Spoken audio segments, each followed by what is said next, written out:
Hare Krishna, muy buenos días.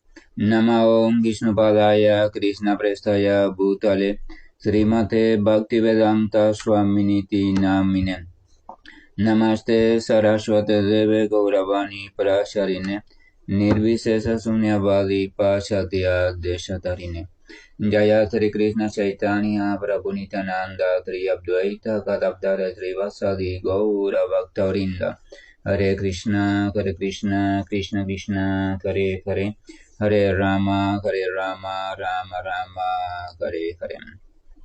Hare Krishna reiterados, vamos a continuar con lecturas y reflexiones sobre textos del Bhagavad Gita, recordando que estamos en el capítulo número 18, capítulo final de esta maravillosa conversación conocida también como el canto o la canción del Señor, donde el Señor está instruyendo a Arjuna sobre algunos aspectos que sirven para aclarar todas las dudas que se han presentado ante este gran devoto frente al gran dilema de participar o no participar en la famosa batalla de Kurukshetra, donde están participando también personas que les son muy queridas desde el orden familiar, desde el orden de la amistad, desde el orden de maestro-discípulo.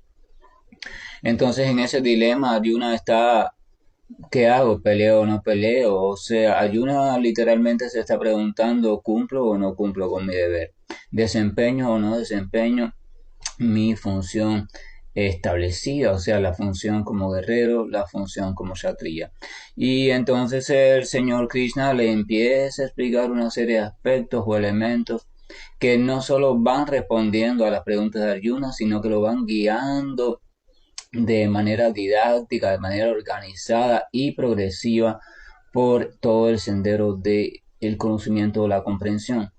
La comprensión o el recordatorio sobre qué es el alma, qué es el cuerpo, cuál es la diferencia que hay entre ellos, qué es la energía o naturaleza material, qué es el Señor Supremo, cuál es la relación que hay entre el Señor y sus energías, qué es la acción sin esperar nada a cambio, o sea, sin resultado fructivo, que es realmente la especulación filosófica o la búsqueda del conocimiento o intento de comprensión del Brahman, que es el sendero de la meditación, o sea, que es la inteligencia, describe diferentes aspectos, cuáles son las modalidades de la naturaleza. Y ahora en este capítulo 18 va a ser como un resumen y ese resumen está comenzando por la respuesta a dos preguntas, ¿qué es la renunciación y qué es la vida de renuncia? O sea, ¿en qué consiste la vida de renuncia y en qué consiste la renunciación? Entonces vamos a recordar que el último texto leído decía la Suprema Personalidad de Dios dijo el abandono de las actividades que están basadas en el deseo material. Es lo que los grandes hombres de saber llaman la orden de vida de renuncia o samnyasa. Y el abandono de los resultados de todas las actividades es lo que los sabios llaman renunciación. Entonces en el texto número 3 el Señor continúa diciendo lo siguiente. Algunos eruditos declaran que todas las actividades fruitivas se deben abandonar como algo malo, mientras que otros sabios sostienen que los actos de sacrificio, caridad y penitencia nunca se debe abandonar. El Señor está poniendo de manifiesto que a veces podemos encontrar criterios divididos cuando uno trata, y esa experiencia la ha tenido supongo todo el mundo o la mayoría, cuando uno trata de buscar referencia, información o respuesta sobre estos tipos de senderos que supuestamente van conduciendo hacia la autorrealización o el despertar espiritual o la iluminación o el conocimiento, como cada cual quiere llamando, uno va a encontrarse con informaciones que a veces parecen contradictorias. Una serie de personalidades explican una cosa y otra serie de personalidades explican algo que a veces puede en algunos puntos resultar chocantes con lo explicado por las otras personalidades. Por eso es importante tener en cuenta una tríada, o sea, un grupo de tres que nos sirve como referencia. Este grupo de tres es Guru Sadhu Shastra. O sea, generalmente las dudas o las contradicciones van a ser frecuentes, de hecho son cada vez más frecuentes, entonces uno no debe actuar de tal manera que se encasille, que se establezca en algo en específico y decir, no, es esto y ya. Frente a una duda o aparente contradicción, uno debe recurrir al criterio de maestro espiritual, fidedigno por supuesto, que sea un maestro auténtico, bien ubicado, al criterio de grandes almas o grandes santos que a lo largo de la historia han dejado también su forma, han dejado la visión, o aquellos que están vivos todavía, y el criterio de Shastra, o sea, de las escrituras.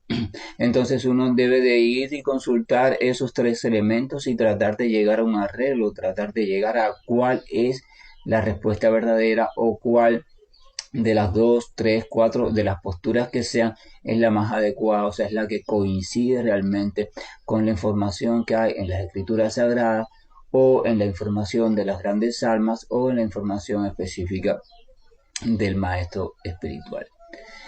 Entonces, Krishna le está diciendo a Arjuna de antemano, le está diciendo que para algunos es necesario que todas las actividades fruitivas deban ser abandonadas como algo malo. O sea, algunos dicen que cualquier actividad fruitiva o cualquier actividad que se haga desde el punto de vista material, con enfoque material, debe ser abandonada. O sea, cualquier actividad que deje un fruto determinado debe ser abandonada. Pero también entonces más adelante dice, mientras que otros sostienen que los actos de sacrificio, caridad y penitencia nunca se deben abandonar. Pero también entonces le dice, pero al mismo tiempo hay un grupo de sabios que dicen que sí, que las actividades fruitivas se deben abandonar, pero menos las actividades relacionadas a los sacrificios u austeridad, la actividad relacionada con la caridad y la actividad relacionada con la penitencia. O sea, explica que esto de los sacrificios, la caridad y la austeridad no se deben abandonar. Entonces, frente a ese aparente dilema, por fin, abandono todas las actividades o las abandono todo menos estas. ¿Qué hago? Krishna dice lo siguiente en el texto 4. Oh tú, el mejor de los Bharatas, oye ahora mi juicio sobre la renunciación, oh tigre entre los hombres. En las escrituras se declara que la renunciación es de tres clases. Ahora, Krishna ha dicho hasta aquí lo que algunos dicen. Ahora él va a decir lo que él dice sobre este tema de la renunciación, a qué se debe renunciar, a qué no se debe renunciar, cuántos tipos de renunciación hay. Vamos a ver. Texto número 5. Los actos de sacrificio, caridad y penitencia no se deben abandonar. Dichos actos se deben llevar a cabo. En verdad, el sacrificio, la caridad y la penitencia purifican incluso a las grandes almas. Entonces Krishna está dando su criterio, Krishna está diciendo, en verdad los actos de sacrificio, los actos de caridad y penitencia que están establecidos por las escrituras y están estipulados en las escrituras reveladas, no se deben abandonar. Porque es a través de los actos de sacrificio, de penitencia o austeridad y los actos de caridad que el ser humano, la entidad viviente, va evolucionando. De hecho, dice acá al final, en verdad, el sacrificio, la caridad y la penitencia purifican incluso a las grandes almas.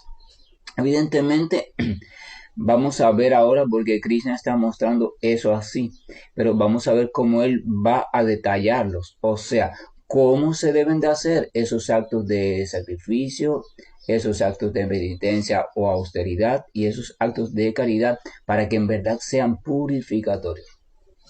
Si estudiamos con detenimiento, si ustedes se dan cuenta, muchas veces empleo la palabra estudiar con detenimiento, la frase dedicar tiempo a estudiar con detenimiento, porque es necesario comprender. Es necesario que seamos disciplinados en el intento de comprender qué quiere decir realmente un texto, qué es lo que trae consigo, qué información, qué sustancia. Es preferible llegar a comprender un texto realmente, aunque sea un solo texto en toda nuestra vida, que leer miles y miles de libros y no llegar a la comprensión profunda y correcta de ninguno de ellos.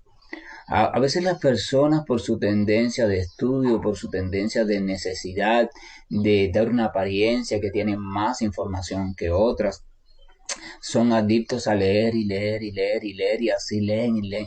Y cuando vienen a ver tienen en su cabeza una contradicción de muchas informaciones. Es como cuando uno escucha a muchos maestros.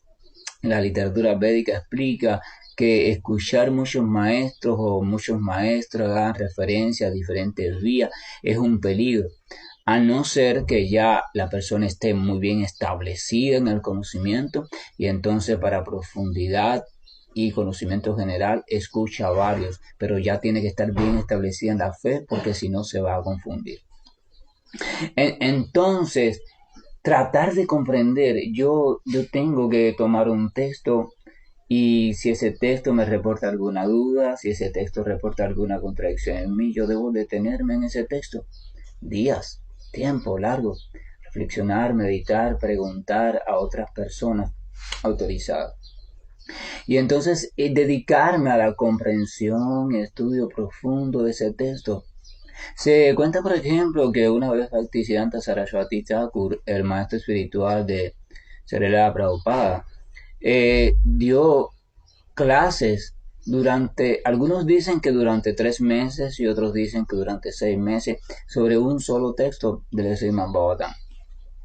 Se dice que él tomó ese texto del Srimad Bhagavatam, él daba clases diarias como todo maestro espiritual en su ashram, o sea, enseñaba a sus discípulos, compartía las escrituras, y en un solo texto, vamos a ir por la versión más corta, la de los 3 meses, se pasó 3 meses dando diferentes formas cada vez más profundas de ver y analizar ese texto y de comprender cada palabra, la sustancia inagotable.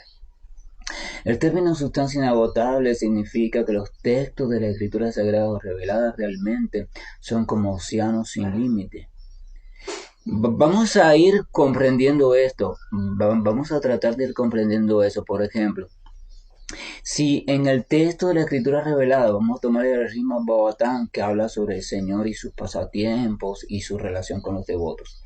Si se dice que cada fragmento, cada texto, cada verso, cada palabra de Srimad Bhagavatam expresa a plenitud al propio Señor, o sea, es el propio Señor hecho sonido, entonces uno puede llegar a una conclusión muy fácil. La conclusión es la siguiente: bueno, si cada texto del Srimad Bhagavatam es la presencia del propio Señor y el Señor es ilimitado, esto quiere decir que el contenido de ese texto, la sustancia que hay escondida en ese texto, es ilimitada también. Así que un espiritualista bien ducho, bien establecido, un devoto puro del Señor que ha comprendido y que vive en relación constante con el Señor e inmerso en la actividad de servicio devocional constante, sincera, pura, consciente, amorosa y entregada, podría pasarse la vida entera explicando sobre un único texto y aún así no repetir la misma explicación nunca. Una vez Bhaktisiddhanta, el propio Bhaktisiddhanta Sarasvati, a Bhaktisiddhanta le decían la enciclopedia viviente, era la autoridad más respetada de su época, le decían también el león del Bhakti, porque no había nadie que en una discusión filosófica pudiera derrotarlo. Y entonces una vez Bhaktisiddhanta redactaba una especie de periódico que se llamaba Noticias del Supremo. Y ese periódico estaba creado para diariamente publicar noticias espirituales, o sea, noticias sobre las actividades del Señor Supremo y noticias sobre el reino espiritual en sentido general. Y entonces él diariamente lo publicaba. Y entonces una vez alguien le dijo, pero ¿y dónde vamos a encontrar tanta información para mantener un periódico diario entonces sobre estas cosas de la espiritualidad? Entonces Bhaktisiddhanta les dijo: el mundo espiritual es ilimitado, Las actividades del Señor son ilimitadas y nunca se repiten, o sea, siempre van siendo diferentes y al mismo tiempo siempre van siendo las mismas. Entonces eso quiere decir que hay información constante, hay actividad tan variada que podemos mantener no un periódico, no muchos periódicos sin tener que repetir la misma noticia ni la misma información. Una cosa es que usted simplemente haya leído cosas sobre Dios, se las haya aprendido y las repita de memoria. Y otra cosa es que usted haya desarrollado el estado de conciencia de Dios, o sea, el estado de conciencia en el cual usted está constantemente, o al menos la mayor parte de su tiempo, consciente de las actividades del Señor Supremo en la modalidad o bajo el sentimiento que más le es propicio a usted, bajo el sentimiento de servidumbre o de amistad o de relación personal más estrecha o de padre o de madre o de amigo, o sea, el sentimiento específico. Vamos a recordar que el Señor Supremo dice que Él se relaciona con su devoto conforme al sentimiento que su devoto desarrolla sobre Él. Entonces esas grandes almas como Bhaktisiddhanta Sarasvati, Gorakshora Das Babaji, Bhaktivinoda Thakur, el Señor Jesús, todas las grandes almas verdaderas, siempre están en conciencia de Dios, siempre están en conciencia de Dios y por tanto y demás, entonces siempre pueden hablar algo diferente del Señor y ese algo diferente siempre es autoritativo, siempre es autoridad, aunque uno no lo logre comprender o aunque uno pueda pensar que es algo ilógico o que es algo simplemente inventado de la mente. Uno tiene que tener cuidado en ese tipo de críticas o criterios.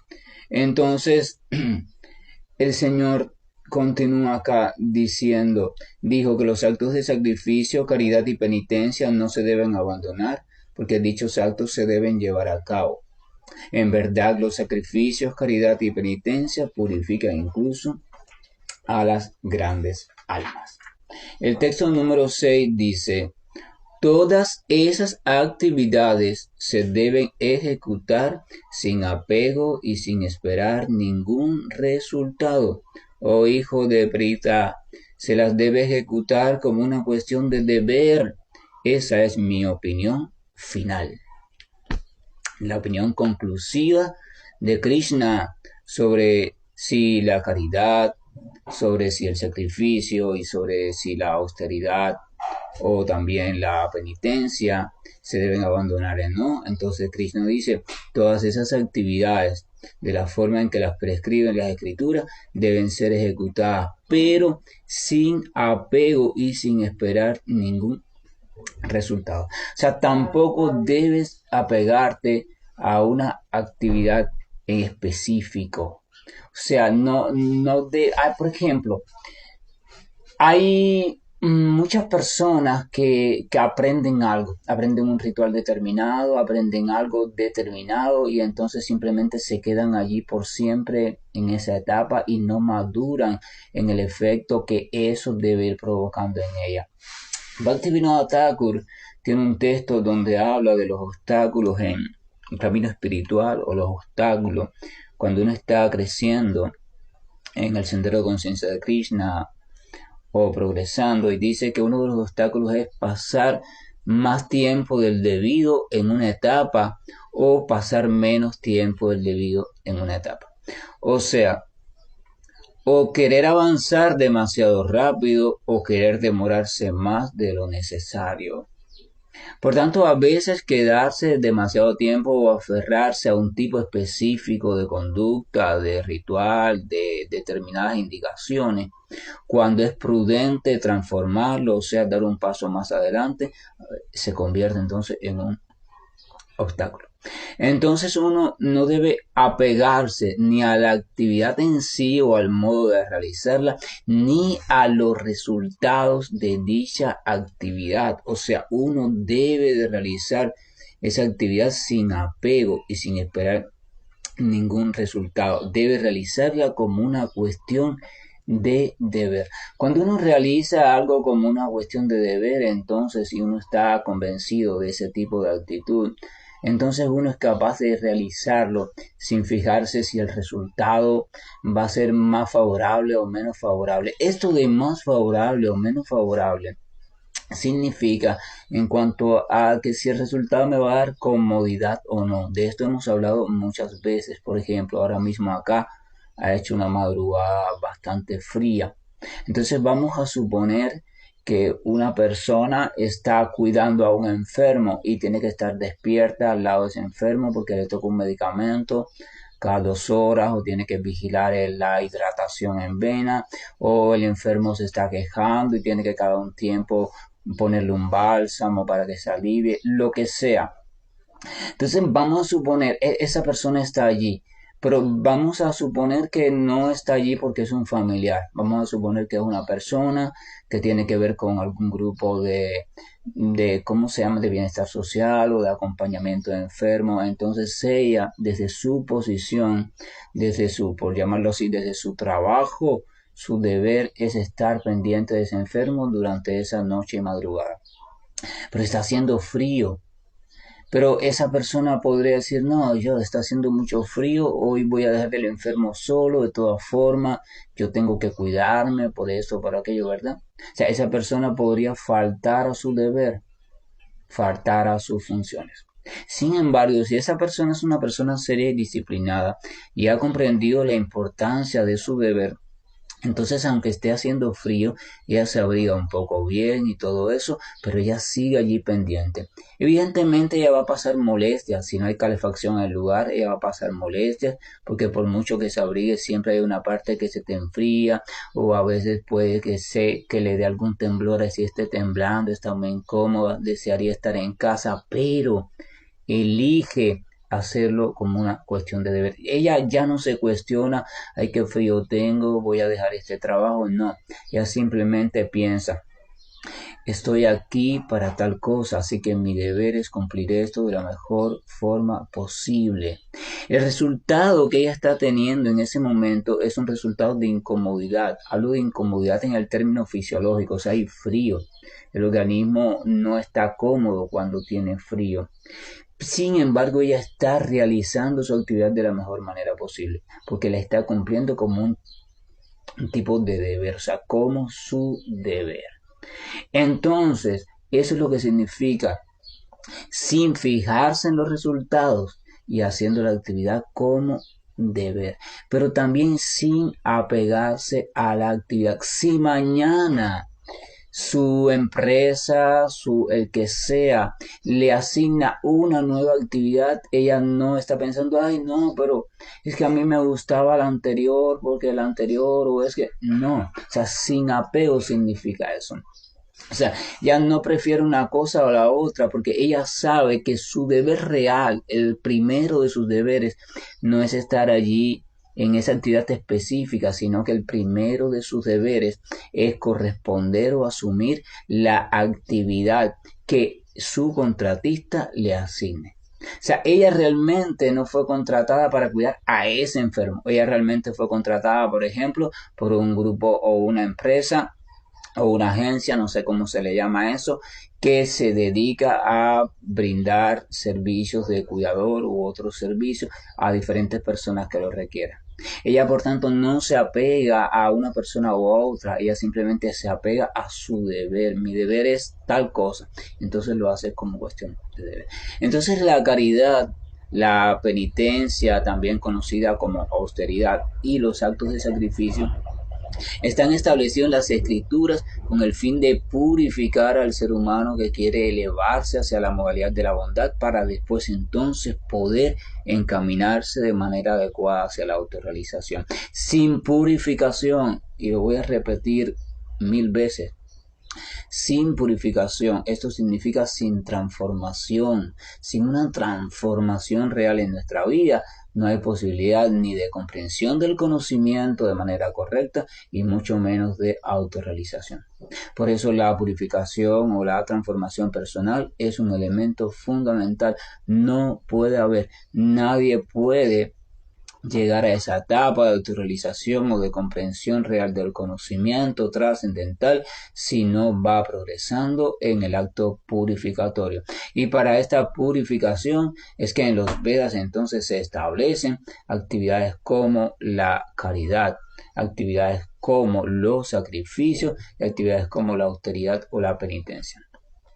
Cuando hablamos de sacrificio, hablamos de tantas cosas. Por ejemplo, cuando una pareja decide casarse, vamos a suponer una pareja, hablo del casamiento desde el punto de vista ya religioso y estas cosas, o sea, guiado por ciertos elementos, no el casamiento simplemente frente a un notario. Ese casamiento casi siempre iba acompañado en todas las culturas por una ceremonia, una serie de oraciones, rituales, cada cultura o camino a su manera. Eso es una actividad de sacrificio.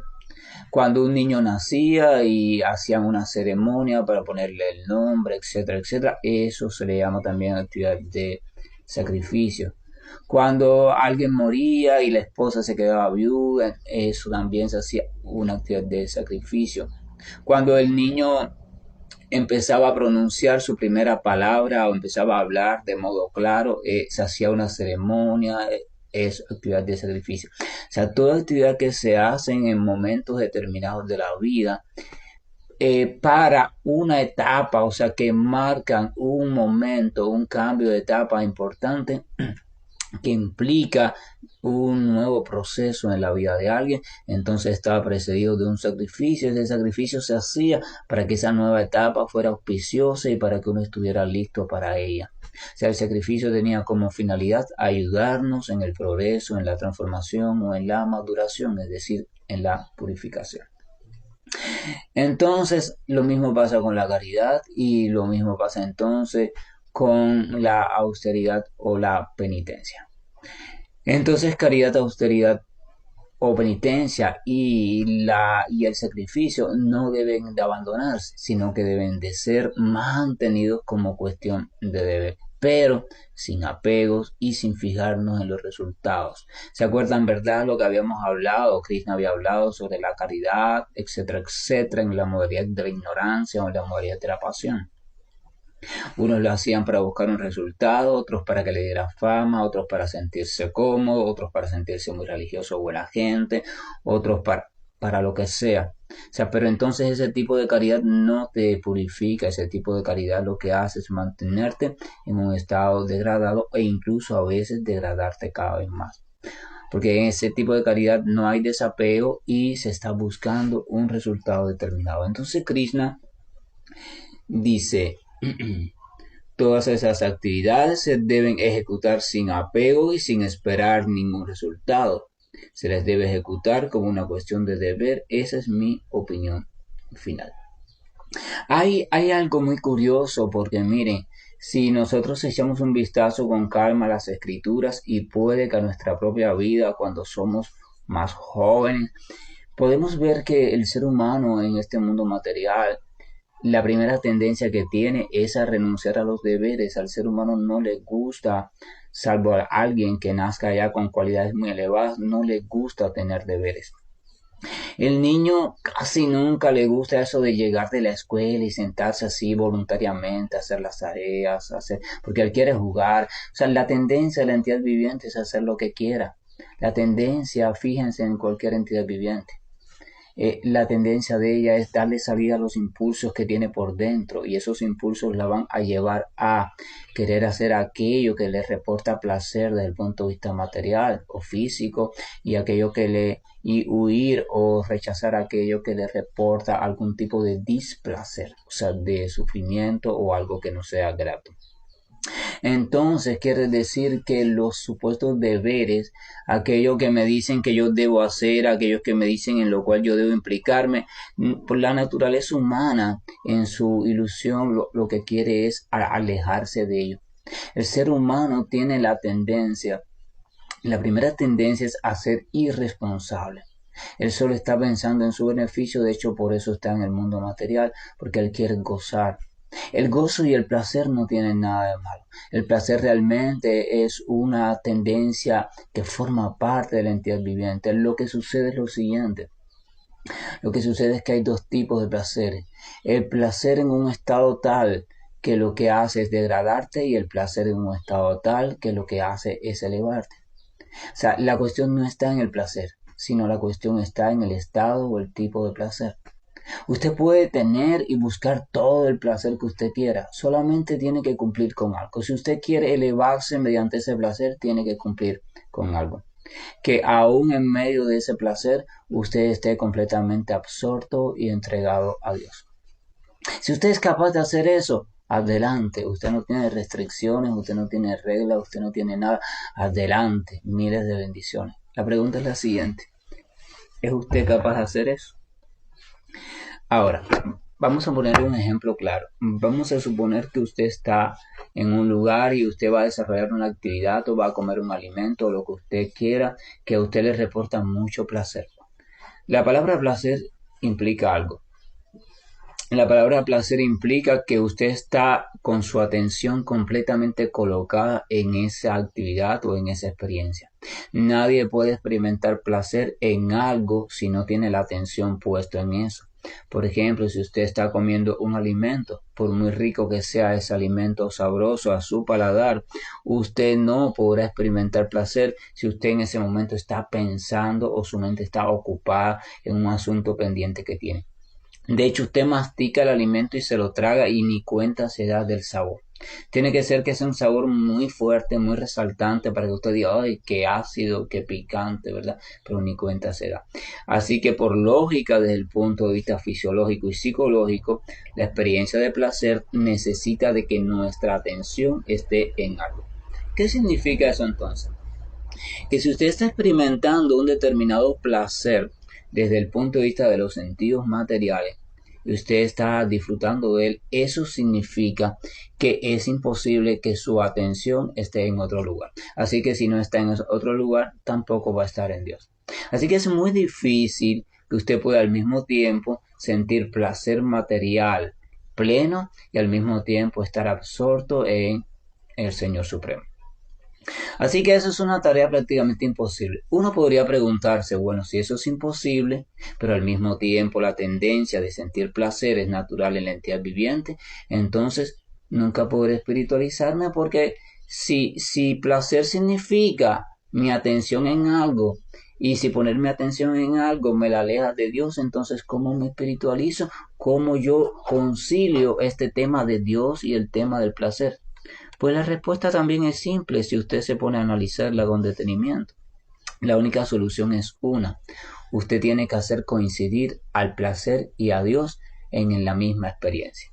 O sea, usted tiene que aprender el arte y la ciencia de cómo obtener un placer que esté directamente relacionado con el Señor Supremo. Usted tiene que gozar con Dios. O sea, su gozo tiene que partir de la presencia del Señor Supremo y a partir de ahí entonces toda actividad le dará placer espiritual, aunque sea la actividad aparentemente más material que exista.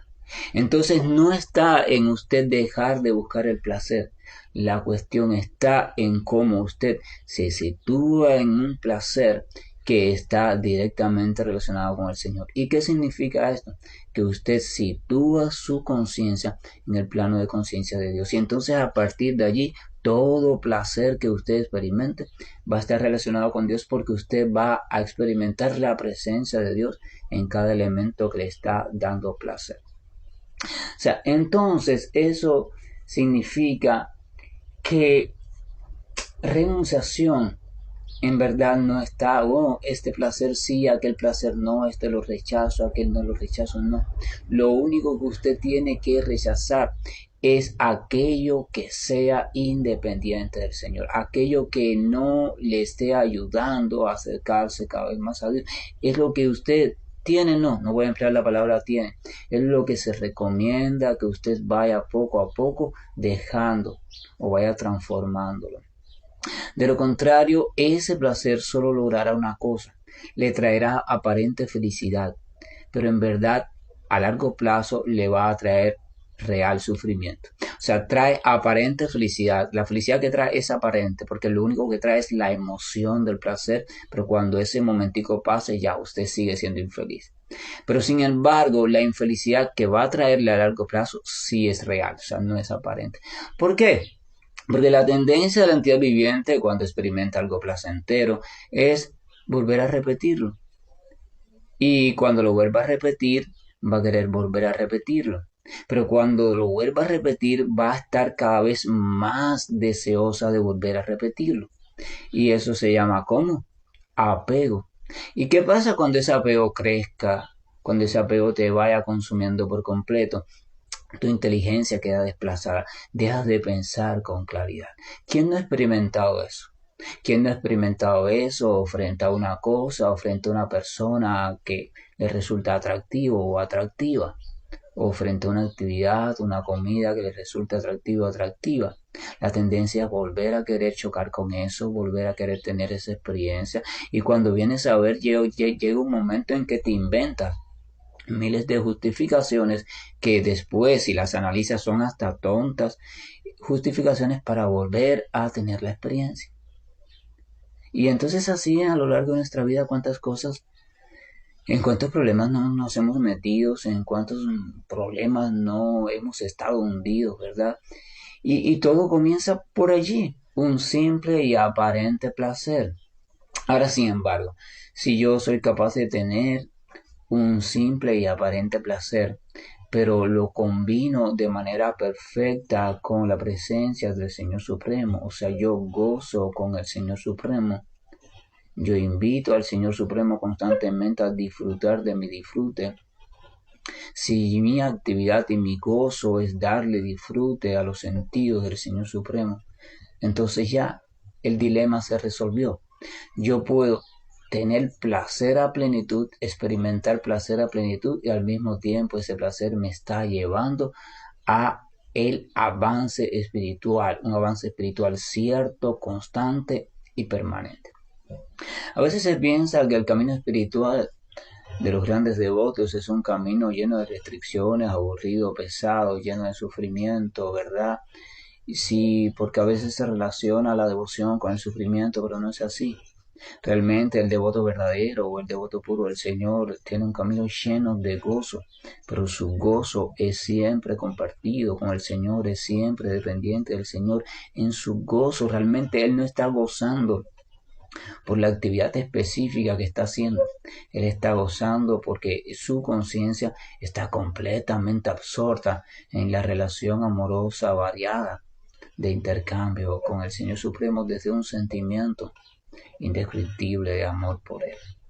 Entonces, es un tema tan interesante y es tan interesante que constituye el corazón de la ciencia del Bhakti o del servicio devocional y por eso yo les pido que reflexionen sobre el hecho.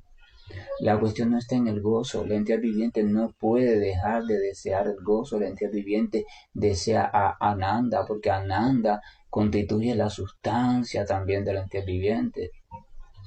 Vamos a recordar que la entidad viviente es Satchitananda, o sea, está llena de eternidad, conocimiento y bienaventuranza.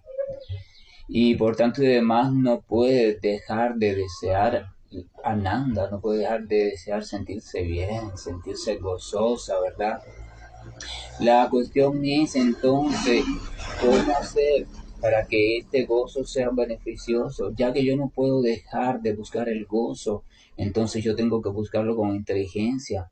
Tiene que haber una manera entonces de yo experimentar gozo y que ese gozo no me sea venenoso, que ese gozo no sea una trampa para mí, que ese gozo en vez de atarme me libere. Hay un gozo liberador, hay un gozo iluminador, hay un gozo purificador, hay un gozo desarrollador, hay un gozo espiritual, hay un gozo perfecto, hay un gozo original, hay un gozo eterno, hay un gozo maravilloso, hay un gozo, en conclusión, que es el gozo que por naturaleza está allí reservado para nosotros. Fuera de ese gozo, todos los otros aparentes gozos no son más que el mismo sufrimiento maquillado con una apariencia bonita para atraparte, para mantenerte enredado en este ciclo de interminables nacimientos y muerte. Que la gracia y el amor de nuestro Señor ilumine nuestra inteligencia para que podamos comprender en verdad esta naturaleza del gozo. ¿Qué cosa es el verdadero gozo? El verdadero gozo no puede dejar sufrimiento. Si un verdadero gozo deja sufrimiento, entonces realmente no era gozo, siempre fue sufrimiento disfrazado de aparente gozo. Entonces, ¿cómo yo puedo? ¿Cómo yo puedo ir alistándome para ese gozo del cual hablan todas las escrituras? Claro, evidentemente lo primero que tengo que hacer es comprender que es cierto, que sí es posible, sí hay un estado permanente, hay un estado accesible, hay un estado eterno de gozo ilimitado.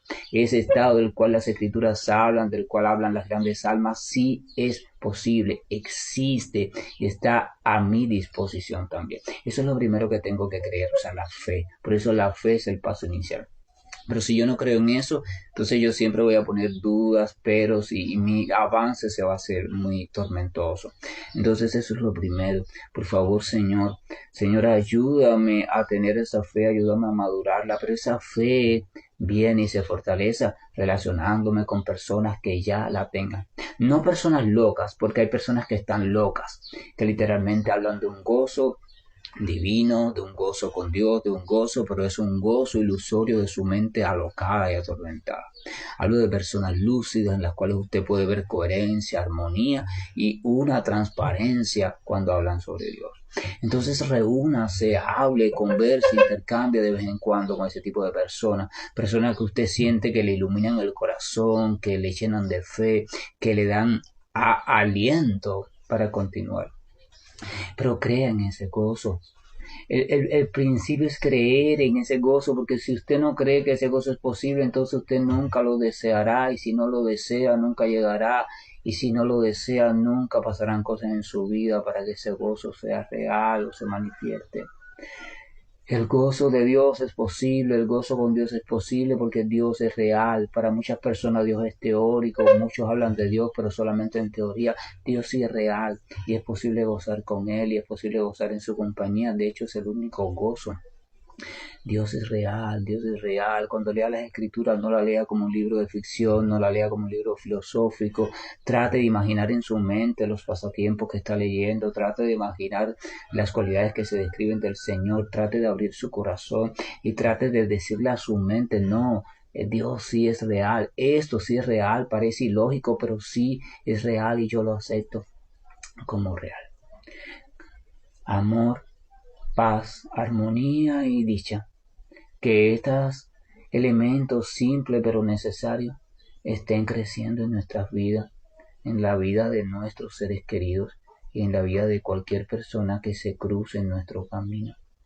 Y que seamos capaces de mantenernos firmes, fieles y deseosos de, a veces aunque sea, experimentar una gotica aunque sea pequeñita, de anhelo de una vida llena de gozo en mi Señor. Hare Krishna, buenos días y estoy finalizando la llamada. Hare Krishna, Krishna Krishna, Hare Hare, Hare Rama, Rama Rama, Hare Hare, Hare Krishna, Krishna Krishna, Hare Hare, Hare Rama, Rama Rama, Hare Hare, Hare Krishna, Krishna Krishna, Hare Hare, Hare Rama, Rama Rama, Hare Hare, Hare Krishna, Krishna Krishna, Hare Hare, Hare Rama, Rama Rama, Hare Hare, Hare Krishna, Krishna Krishna, Hare Hare, Hare Rama, Rama Rama, Hare Hare, Hare Krishna, Krishna